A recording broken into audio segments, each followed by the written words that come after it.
ஜென்ரலா cinema this week Sunday தான் வெளியாகும். பட் இந்த வாட்டி ஃப்ரைடேயே வந்துட்டு பிளான் பண்ணியிருக்கீங்களா? என்ன ஸ்பெஷல் சார்? கமல் ரஜினி சம்மந்தப்பட்ட ஒரு பிரேக்கிங் நியூஸை தான் நம்ம இந்த நிகழ்ச்சியில் சொல்ல இருக்கோம். யூஸ்வலாக வெங்கட் பிரபு சாரோட படம்னாலே யுவன் சங்கர் ராஜா தான் மியூசிக் பண்ணுவார்.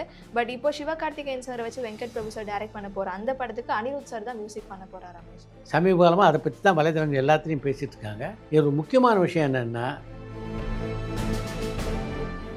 தீபாவளி ரிலீஸில் எந்த படம் ஹிட்டு சார்? பைசனா டியூடா? சூரி சார் விஜய் சாரை விமர்சிச்சதா நிறைய சோஷியல் மீடியாவில் செய்தி வந்துட்டு இருந்தது. நானும் பார்த்தேன்.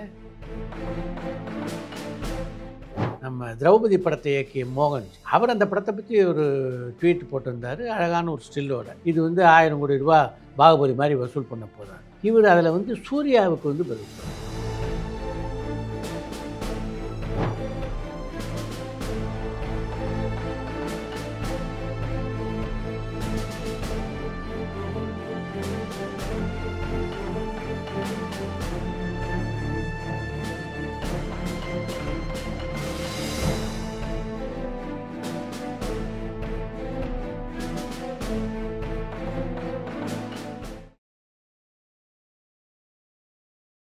Welcome to cinema this week.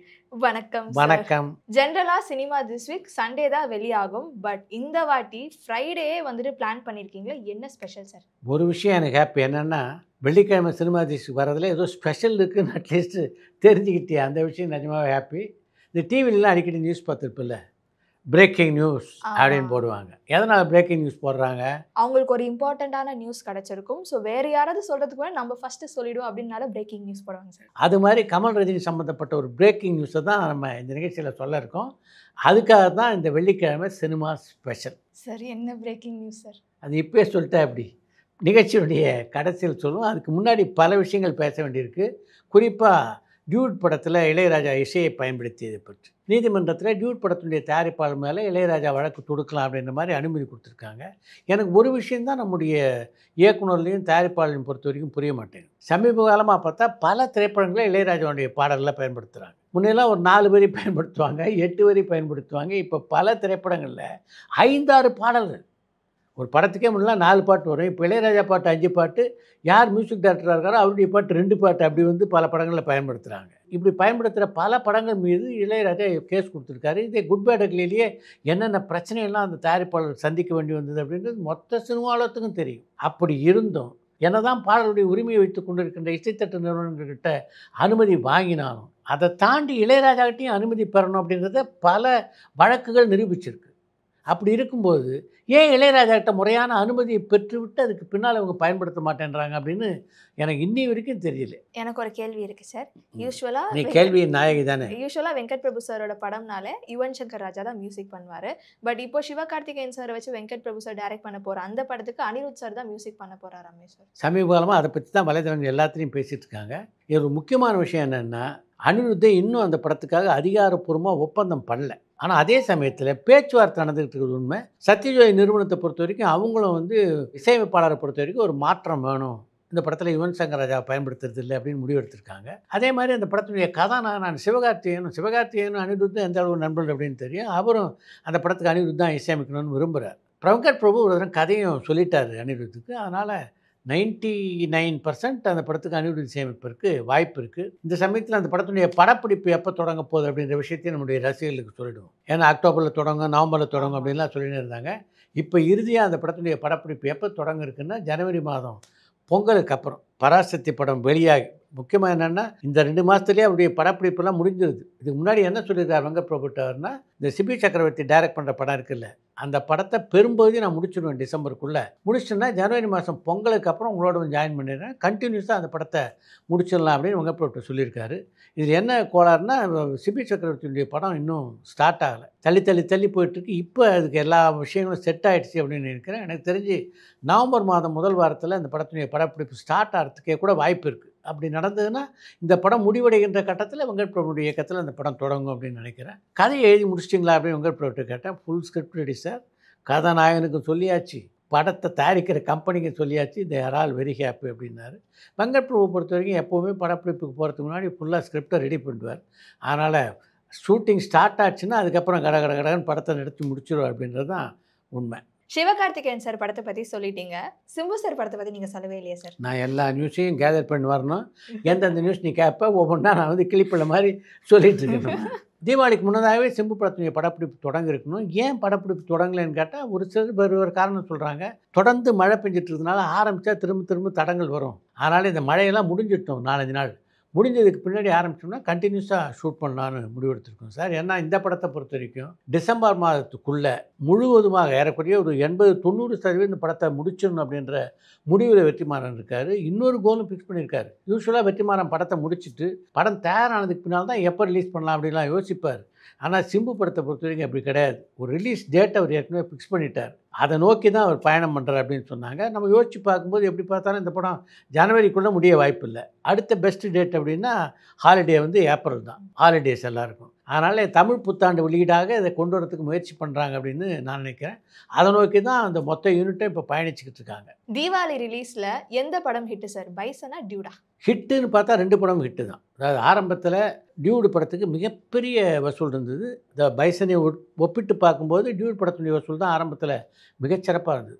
தேட்டரும் அப்படி தான். டியூடு படம் 20 ஷோ போட்டாங்கன்னா பைசன் திரைப்படம் 8 ஷோ அப்படி இருந்தது. இதெல்லாம் எப்போன்னா தீபாவளி வரைக்கும் தான்.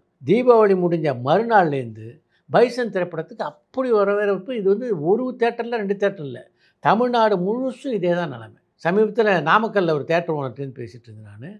வீக் டேயில் அங்கே வந்து பைசன் மார்னிங் ஷோ ஹவுஸ்ஃபுல். அந்த அளவுக்கு பிரமாமா போகுது. திருப்பூர் சுனிதிட்டு பேசிகிட்டு இருந்தேன். அவரும் இதே மாதிரி தகவல் தான் சொன்னார். ஆரம்பத்தில் விவரமாக இருந்தது சார்.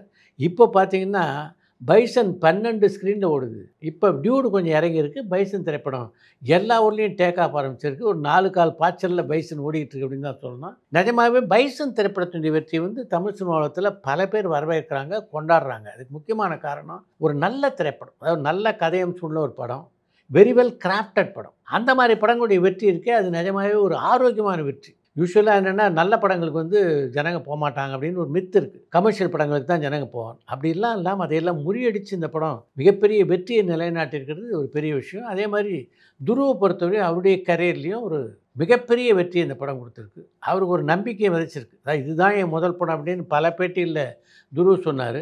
அப்படி அவர் சொன்னது நியாயம்தான் அப்படின்றது இந்த படத்தினுடைய வெற்றியை அவருக்கு நிரூபிச்சிருக்கு. அந்த வெற்றியை இவர் அடையிறதுக்கு வந்து முக்கியமான காரணம் மாரி செல்வராஜ். அதில் ஒன்றும் சந்தேகமே இல்லை.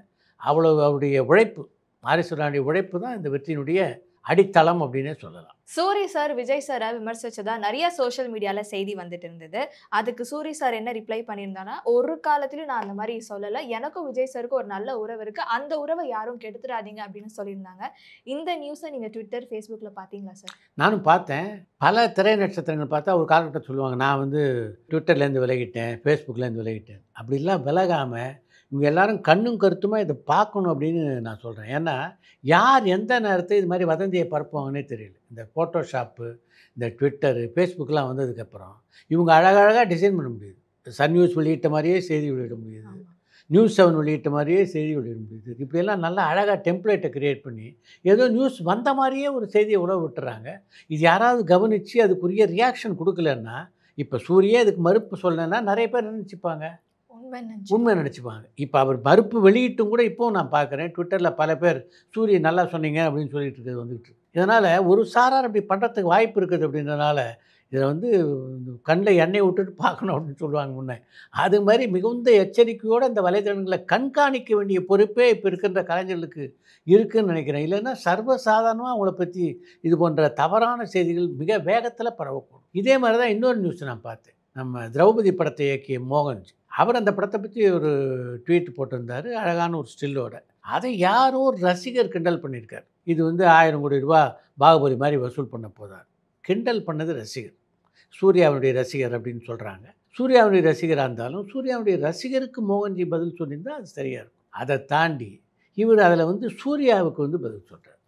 சூர்யாவுடைய படம் முதல்ல தியேட்டரில் ஓடட்டும். இப்போ ஒரு ரசிகர் பண்ண வேலைக்கு சூர்யா எப்படி பொறுப்பாவார்?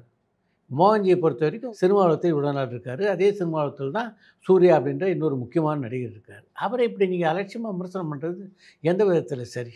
அதனால் இந்த ட்விட்டரை வந்து எல்லாரும் வந்து சரியாக கையாளுறதே இல்லை அப்படின்றது தான் என்னுடைய எண்ணமாக இருக்குது. பிரதீப் ரங்கநாதன் சார் நடிச்ச லவ் டுடே, டிராகன், டியூட் 3 படமும் செம ஹிட். அடுத்ததா விக்னேஷ் சிவன் சார் டைரக்ஷன்ல பிரதீப் ரங்கநாதன் சார் நடிச்சிருக்க எல்ஐகே படம் வந்துட்டு டிசம்பர்ல ரிலீஸ் ஆக போகுது. சோ அந்த படமும் கண்டிப்பா எனக்கு தெரிஞ்சு செம ஹிட் ஆயிடும்னு நினைக்கிறேன் சார். உன்னுடைய ஆசீர்வாதத்தில். சோ அடுத்து அவர் யாரோட படத்துல யாரோட டைரக்ஷன் நடிக்க போறாரு சார்? அடுத்து ஏஜிஎஸ் நிறுவனத்துக்காக தான் ஒரு படத்தில் நடிக்க இருக்கார் அவர். அந்த படத்தை டைரக்ட் பண்ண போகிறது யார் அப்படின்றது தான் முக்கியமான கேள்வி. அந்த படத்தை அவரே தான் டைரக்ட் பண்ண போகிறார். அவருடைய முதல் படம் லவ் டுடே அவர் தான் டைரக்ட் பண்ணார். அது மாதிரி இந்த படத்தையும் அவர் தான் டைரக்ட் பண்ண போகிறாரு. இதில் என்ன முக்கியமான விஷயம்னா, இந்த படத்துக்கு பட்ஜெட் லிமிட்டே கிடையாது. எவ்வளோன்னா அவர் செலவழிக்கலாம் அப்படின்னு ஏஎஸ் நிறுவனத்தில் சொல்லிட்டாங்க அப்படின்ற செய்தியை கேள்விப்பட்ட போது எனக்கு ஒரு பழைய சம்பவம் தான் நினைவுக்கு வந்தது. அவங்களுடைய தயாரிப்பில் உருவான படம் தான் டிராகன் திரைப்படம்.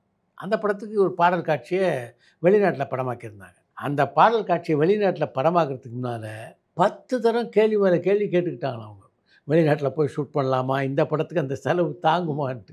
அப்படி இருந்த நிறுவனம் இப்போ வந்து பட்ஜெட் சீலிங்கே கிடையாது, நீங்கள் எவ்வளோ வேணால் செலவழிச்சு இந்த படத்தை எடுங்க அப்படின்னு சொல்கிறாங்கன்னா, முக்கியமான காரணம் பிரதீப் ரங்கநாதனுடைய வளர்ச்சி. நான் அடிக்கடி சொல்வேன் நம்முடைய டைரக்டர்கள் எல்லார்ட்டையுமே, உங்களுடைய படங்களுக்கு ஒரு தயாரிப்பாளர் 50 கோடி ரூபா செலவழிக்கணும், 70 கோடி ரூபா செலவழிக்கணும் அப்படின்லாம் எதிர்பார்க்குறது சரி. முதல் படத்தையே அவங்களை கேட்குறத விட்டுட்டு இது மாதிரி உங்களுடைய திறமையை நீங்கள் நிரூபிச்சிங்கன்னா எல்லா தயாரிப்பாளரும் அவங்களாம் அந்த படத்துக்கு செலவழிக்க முன் வருவாங்க. அதை தான் இன்றைக்கி இருக்கிற இளைஞர்கள் புரிஞ்சுக்கணும். ஓகே, அடுத்த வாரம் சந்திப்போம். என்ன சார் அடுத்த வாரம் சந்திப்போம்? ஸ்டார்டிங்ல நீங்க கமல்ஹாசன் சார் வச்சு ஒரு பிரேக்கிங் நியூஸ் சொல்றேன்னு சொன்னீங்களா, அது சொல்லாம அடுத்த வாரம்னா? கரெக்ட். அந்த நியூஸை கேட்குறியா, பிரேக்கிங் நியூஸ் என்னன்னு தெரிஞ்சுக்கல உனக்கு ஆர்வம் இருக்கா அப்படின்னு தான் பார்த்தேன். என்ன முக்கியமான நியூஸ்னால், லாஸ்ட்டு சினிமாதீஸ்வர் கூட நம்ம சொன்னோம், அடுத்த ரஜினிகாந்த் படத்தை டைரக்ட் பண்ண போகிறோம் சுந்தர் சி தான். அதில் எந்த சேஞ்சும் இல்லை. ஆனால் அதை தயாரிக்கிறது யார் அப்படின்னு தான் முடிவாகலை. ஏற்கனவே 2 தயாரிப்பாளர் பேரை சொல்லி அவங்களே ஒரு முக்கியமான தயாரிப்பாளர் தயாரிக்க போகிறார் அப்படின்னு சொல்லியிருந்தோம். இப்போ அந்த முக்கியமான தயாரிப்பாளர் யார் அப்படின்ற செய்தி வெளில வந்திருக்கு. அந்த முக்கியமான தயாரிப்பாளர் ரஜினிகாந்துடைய நீண்ட நாள் நண்பரான கமல்ஹாசன். ராஜ்கமல் நிறுவனத்தில் தான் அந்த படத்தை தயாரிக்கிறாங்க. சுந்தர் சி டைரக்ட் பண்ண போகிறாரு, ரஜினிகாந்த் நடிக்கிறார்.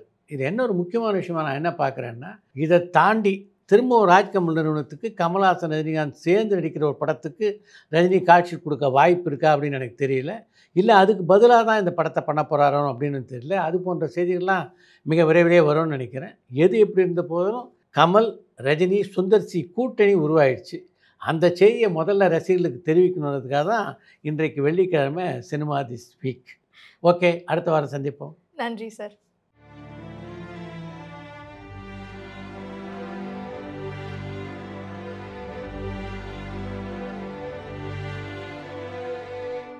பரபரப்பான சினிமா செய்திகள், நட்சத்திரங்களின் பேட்டிகள், சினிமா வரலாறு ஆகியவற்றை பார்க்கவும் படிக்கவும் உங்களுக்கான இணையதளம் touringtalkies.co.